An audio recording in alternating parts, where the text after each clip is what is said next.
hair, people. Okay. What's the matter with your hair? Here we are at the mouth of the cave. Nutty Putty. Nutty Putty. Nutty Putty. And when we go in, it's gonna be this hole about this big that you crawl through. It's gonna be pretty dirty. Do you want to get wet? And There you go. it's pretty damp down there. Located just west of Utah Lake, Utah, United States, sits the sealed 1,000-foot Nutty Putty Cave.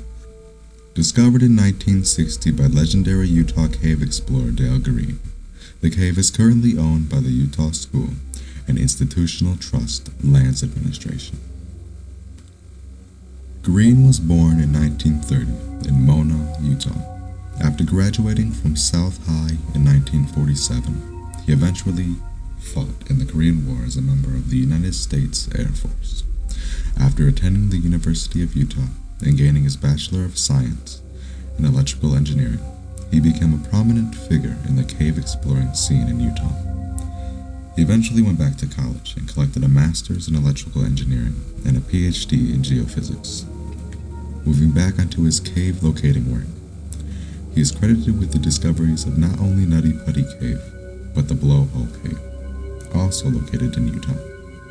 Considered a human encyclopedia on caving, he is known as being the last of 3 of the caving pioneers of Utah. On June 28, 2017, Dale Green passed away. In the past, there have been 6 cases of cavers or Boy Scout members becoming trapped inside the cave and needing assistance in escaping. The first on July 29, 1999, when Chris Morrow and Chris Hale, 2 explorers, had gotten stuck. This event was followed by 2 13-year-old Boy Scouts on March 17, 2001. Brock Clark, age 16, on August 20, 2004, and David Crowther, age 23, on September 4, 2004. On May 24, 2006, Nutty Putty Cave was temporarily closed as a result of the massive number of guests, over 5,000 annually due to its increased popularity, which in turn eventually caused an area known as the Big Slide to become a smooth, 45-degree drop with little traction. After safety precautions were met, the cave was reopened on May 18, 2009, to the general public, but no one could predict what would occur next. On November 23, 2009, an individual got trapped in the area of the Big Slide. After getting stuck around the mid-torso and upper hip area, John Edward Jones was left hanging, head first, at an 80-degree angle for more than 8 hours. At around 4:30 p.m., rescuers were able to get him loose, providing IV, food, and water, and being able to talk to his wife through a radio system. It seemed as if the worst was over. Everyone celebrated, breaking open boxes of pizza and cases of water. Then it happened. The harness and the rope system encountered an equipment failure, lodging Jones back into the 18 by 10 inch narrow crevice.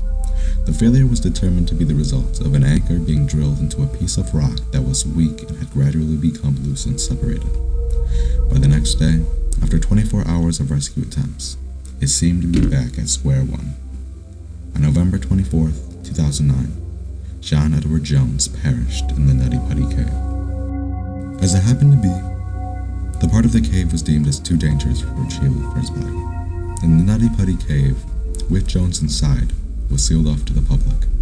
To this day, Joan remains there, 125 feet below the ground and more than 700 feet into the cave.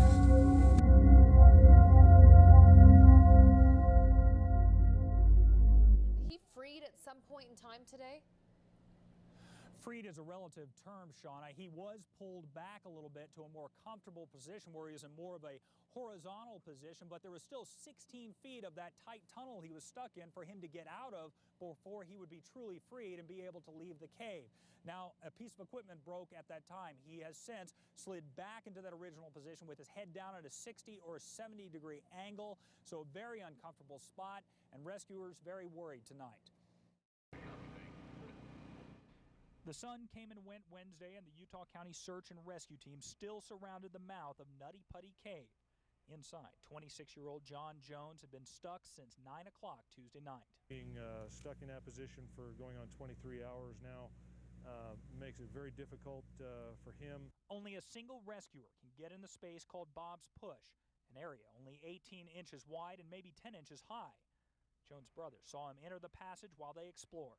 He'd worked himself face forward through a series of tight passes, and he'd gotten himself to a point where he couldn't back up. It's now been about 22 hours since John Jones became stuck in that hole inside the cave. Just recently, they've been trying to figure out a way to have him communicate with his family by radio. Want to have the family have a chance to talk to him, sort of boost his spirits a bit. Rescuers say Jones is exhausted. They were able to pull him to a more comfortable position for a short period of time and even provided him with food and water.